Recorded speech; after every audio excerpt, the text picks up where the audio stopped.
Friends, చాలా రోజుల నుంచి ఫుడ్ బ్లాగ్స్ తప్ప ట్రావెల్ బ్లాగ్స్ చేయలేను. అందుకని ఈసారి ఎక్కడికైనా వెళ్దామని ప్లాన్ చేసినాను. రీసెంట్ గా మా ఫ్రెండ్ తో మాట్లాడినాను. చిన్నప్పుడు మేమిద్దరం వెళ్ళిన మంత్రాలయం గురించి చెప్పిండు. బాగా అనిపించింది. నాకే ఈసారి మంత్రాలయం వెళ్దాంలే అని అనుకున్నాను. అలా అనుకోని ఇలా రైల్వే స్టేషన్ కి వచ్చేసాను సికింద్రాబాద్ కి. మధ్యాహ్నం 1:30కి రావాల్సిన ట్రైన్ నైట్ 11కి వచ్చింది. 9 hours డిలే అయింది. డే బిఫోర్ టికెట్స్ బుక్ చేసిన కాబట్టి ఏసీలో తప్ప ఇంకా దేంట్లో ఖాళీ దొరకలేదు.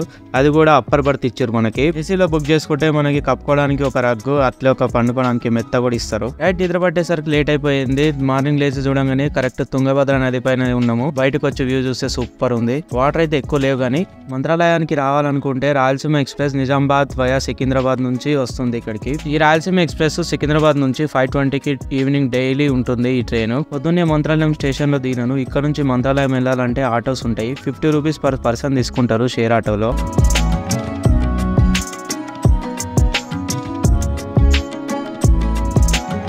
ఇదే మంత్రాలయం టెంపుల్. చాలా పెద్దది ఈ టెంపుల్ చాలా పీస్ఫుల్ ఉంటది అంతా.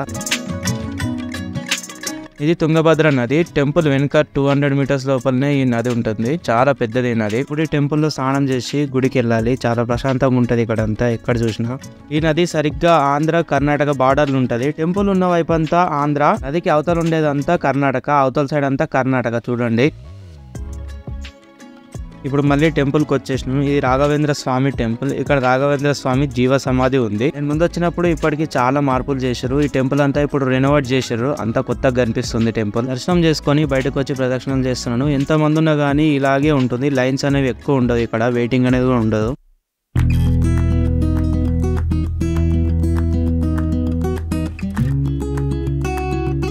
ఇక్కడ నుంచి ఇప్పుడు సైట్ సీయింగ్ కి బయలుదేరాను. ఇక్కడ సైట్ సీయింగ్ లో వీళ్ళు 5 ప్లేసెస్ చూపిస్తారు. అది 200 తీసుకుంటున్నారు. ఫస్ట్ ప్లేస్ అభయాంజనేయ స్వామి టెంపుల్. ఈ టెంపుల్ లో ఆంజనేయ స్వామిది పెద్ద రాతి విగ్రహం ఉంటది. చాలా పెద్దది ఇది. ఇది రాఘవేంద్ర స్వామి తపస్సు చేసిన ప్రదేశము. ఇక్కడ పక్కనే నది ప్రవహిస్తుంది. ఈ నది కర్ణాటకలోది. ఇక్కడ సైడ్ అంతా కర్ణాటక అన్నమాట.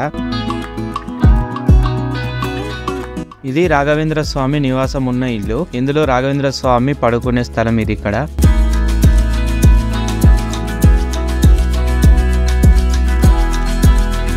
ఇది పంచముఖి హనుమాన్ టెంపుల్. ఇక్కడ పైకి ఫోన్లలో ఉండవు.